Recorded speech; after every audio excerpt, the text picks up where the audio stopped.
हम topic start करने जा रहे हैं वो 12th class BST chapter number 6 staffing का इंट्रोडक्शन का टॉपिक है जी। तो सबसे पहले मैं आपको बता देता हूँ कि हम इस चैप्टर में क्या क्या चीज़ पढ़ेंगे। तो इस चैप्टर में हम लोग पढ़ेंगे कि स्टाफिंग क्या होती है, स्टाफिंग के बेनिफिट्स क्या होते हैं और स्टाफिंग का प्रोसेस क्या होता है जी। तो सबसे पहले बात करते हैं कि स्टाफिंग क्या होती है। देखिए, स्टाफिंग का जो मतलब होता है, जो कि इसके सुनने से ही हमें क्लियर हो रहा है, स्टाफिंग का मतलब होता है मैन पावर की रिक्वायरमेंट का जानना। तो सीधे या सर जनरल वर्ड्स में हम लोग ये कह सकते हैं, स्टाफिंग का मतलब होता है right man on right job. एक ऑर्गेनाइजेशन में कितने लोगों की ज़रूरत है इस चीज़ को जानना, और उस पर एक एक्सपीरियंस्ड एंड क्वालिफाइड आदमी को डेप्यूट करना ही स्टाफिंग बोला जाता है जी।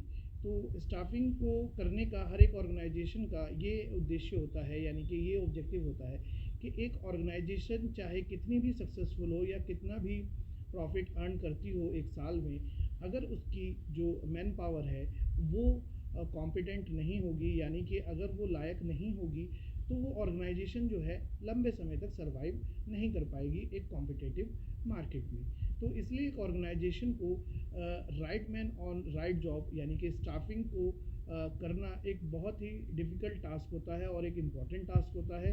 इसलिए उसे अपने सही मैन पावर की रिक्वायरमेंट की जानकारी होनी चाहिए, और उस मैन पावर की रिक्वायरमेंट के लिए उसे एक स्टाफिंग के प्रोसेस के थ्रू राइट एम्प्लॉयज़ को रिक्रूट करना चाहिए जी। तो अब इसमें जो हम नेक्स्ट टॉपिक देखेंगे वो है द इम्पोर्टेंस ऑफ स्टाफिंग जी। तो what they are saying, filling the roles by obtaining competent personnel जी।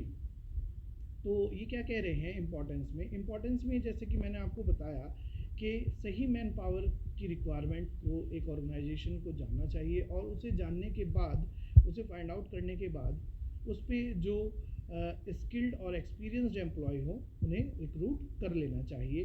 तो ये सबसे पहली और मेन इम्पॉर्टेंस होती है स्टाफिंग फंक्शन को परफॉर्म करने की, टॉप लेवल मैनेजमेंट की जी। Next word they are saying placing right person at the right job. तो जैसे कि मैंने आपको बताया कि right man on right job, यानी कि अगर हमारी ऑर्गेनाइजेशन में एक इलेक्ट्रीशियन की या एक मैनेजर की ज़रूरत है, तो हमें एक ऐसे एम्प्लॉयज़ को रिक्रूट करना पड़ेगा जो इन दोनों पोस्ट के एक्सपीरियंस्ड हो, उसे इन दोनों पोस्ट के काम की नॉलेज हो, तो ही right man on right job होगा, अदरवाइज़ तो नहीं होगा।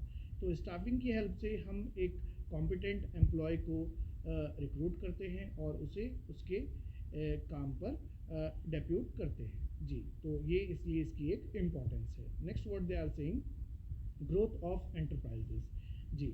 अगर आपकी ऑर्गेनाइजेशन में सभी एम्प्लॉयज़ उनके काम के अकॉर्डिंग सेलेक्ट किए गए हैं और उनमें कैपेबिलिटीज़ हैं अपने काम को टाइमली और इफ़ेक्टिवली पूरा करने के लिए, तो एक ऑर्गेनाइजेशन की ग्रोथ के चांसेस जो हैं वो बढ़ जाते हैं। इसीलिए ये एक ऑर्गेनाइजेशन के लिए बहुत ही हेल्पफुल होती है स्टाफिंग जी। Next word they are saying optimum utilisation of resources. Staffing करने से या स्टाफिंग का फंक्शन परफॉर्म करने से, जब एक ऑर्गेनाइजेशन एक कॉम्पिटेंट एम्प्लॉय को पोस्ट पर रिक्रूट करती है, तो रिसोर्सेज का ऑप्टिमम यूटिलाइजेशन होता है। अगर वो एक कॉम्पिटेंट एम्प्लॉय को रिक्रूट नहीं करेंगे, तो रिसोर्सेज की वेस्टेज होगी, और वो जो एम्प्लॉय है वो अपने आप को भी जो है हार्म पहुंचा सकता है, because he don't know how to operate the machines और how to utilise the resources. तो इसलिए ये एक और बेनिफिट होता है जो एक ऑर्गेनाइजेशन को एक कॉम्पिटेंट एम्प्लॉय सेलेक्ट करने का होता है जी। Next word they are saying help in competing जी। तो जैसे कि मैंने आपको चैप्टर की स्टार्टिंग में बताया था कि एक ऑर्गेनाइजेशन कितना भी प्रॉफिट अर्न करती हो, या चाहे वो कितनी भी बड़ी ऑर्गेनाइजेशन हो, अगर उसके एम्प्लॉयज़ जो हैं वो कॉम्पिटेंट नहीं होंगे, तो वो बहुत लंबे समय तक जो ये कॉम्पिटिटिव मार्केट होता है वहाँ पर सर्वाइव नहीं कर सकेंगे, और ऑर्गेनाइजेशन जो है वो शट डाउन हो जाएगी आफ्टर सम टाइम। तो इसीलिए एक ऑर्गेनाइजेशन को सभी राइट एम्प्लॉयज़ को सेलेक्ट करना चाहिए, जिससे कि ऑर्गेनाइजेशन जो है वो कंपटीशन को फेस कर सके जी। Next word they are saying improves job satisfaction जी। अगर आपने एक राइट एम्प्लॉय को सेलेक्ट किया है, तो जो वो एम्प्लॉय है उसे भी काम करने में इंटरेस्ट आएगा और वो अपने ऑब्जेक्टिव्स के साथ साथ ऑर्गेनाइजेशन के ऑब्जेक्टिव्स को ध्यान रखते हुए अपने काम को करेगा। बट अगर आपने एक राइट एम्प्लॉय को सेलेक्ट नहीं किया है तो ऐसा होगा कि ना तो वो अपने ऑब्जेक्टिव्स पूरा कर पाएगा और ना ही वो ऑर्गेनाइजेशन के ऑब्जेक्टिव्स के ऊपर कुछ भी फोकस कर पाएगा। तो इससे ऑर्गेनाइजेशन और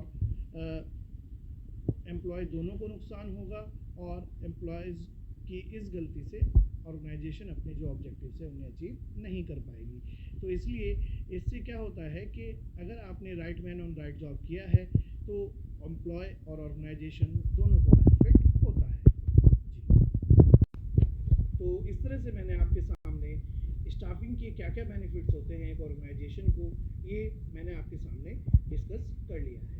अब जो नेक्स्ट कॉन्सेप्ट हम इस चैप्टर में देखने जा रहे हैं वो है द प्रोसेस ऑफ प्लानिंग, यानी कि द प्रोसेस ऑफ स्टाफिंग, यानी कि स्टाफिंग को करने का क्या प्रोसेस होता है, how top level management perform the function of staffing. जी, तो जैसा कि आप देख पा रहे हैं यहाँ स्टाफिंग का प्रोसेस लिखा हुआ है।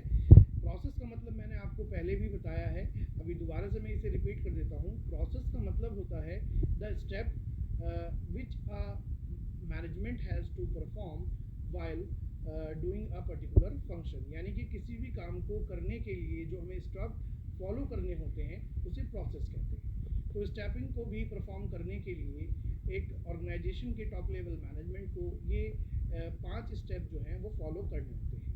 तो मैं आपके सामने डिस्कस कर देता हूँ ये कौन कौन से स्टेप हैं। पहला स्टेप है estimating the man power requirements, यानी कि एक ऑर्गेनाइजेशन के टॉप लेवल मैनेजमेंट को ये पता होना चाहिए कि उसे कितने एम्प्लॉयज़ की रिक्वायरमेंट है जिससे कि वो उतने ही एम्प्लॉयज़ को रिक्रूट कर सके। अगर वो ये बात नहीं जानते हैं कि उन्हें कितने एम्प्लॉयज़ की रिक्वायरमेंट है तो इससे क्या होगा, इससे रिसोर्सेज की वेस्टेज होगी और जो ऑर्गेनाइजेशन का जो पैसा है वो भी वेस्ट जाएगा अगर उन्होंने रिक्वायरमेंट से ज़्यादा या रिक्वायरमेंट से कम एम्प्लॉयज़ को रिक्रूट कर लिया तो। जी, तो ये पहला स्टेप होता है स्टाफिंग प्रोसेस का। दूसरा होता है रिक्रूटमेंट। रिक्रूटमेंट का मतलब होता है कि एक ऑर्गेनाइजेशन एक ऐसा तरीका अपनाए जिससे कि ज़्यादा से ज़्यादा कॉम्पिटेंट जो लोग हैं वो उन पोस्ट वैकेंट पोस्ट के लिए एक ऑर्गेनाइजेशन में अप्लाई कर सकें जिसके लिए एक ऑर्गेनाइजेशन ने रिक्वायरमेंट निकाली हुई है बाय द डिफरेंट सोर्सेज। तो ये होता है रिक्रूटमेंट। रिक्रूटमेंट का मतलब applying more and more competent personnel for the post. जी, तो ये इसका सेकंड स्टेप होता है स्टाफिंग प्रोसेस का। तीसरा होता है सिलेक्शन। सिलेक्शन का मतलब होता है कि जितने भी लोगों ने एक पोस्ट के लिए ऑर्गेनाइजेशन में जो वैकेंट पोस्ट थी जिसके लिए अप्लाई किया है उसमें से सबसे कॉम्पिटेंट पर्सन को, सबसे लायबल या एक्सपीरियंस्ड पर्सन को सेलेक्ट करना by the different test and the method which we will discuss later on. उनके द्वारा एक सबसे अच्छे और एक्सपीरियंस पर्सन को जो है सेलेक्ट करना, ये इस थर्ड स्टेप में किया जाता है ऑफ द स्टाफिंग प्रोसेस। जी, नेक्स्ट होता है प्लेसमेंट एंड ओरिएंटेशन। प्लेसमेंट और ओरिएंटेशन का मतलब होता है उसे ज्वाइनिंग लेटर देना और उसे ऑर्गेनाइजेशन में एक पर्टिकुलर टाइम पर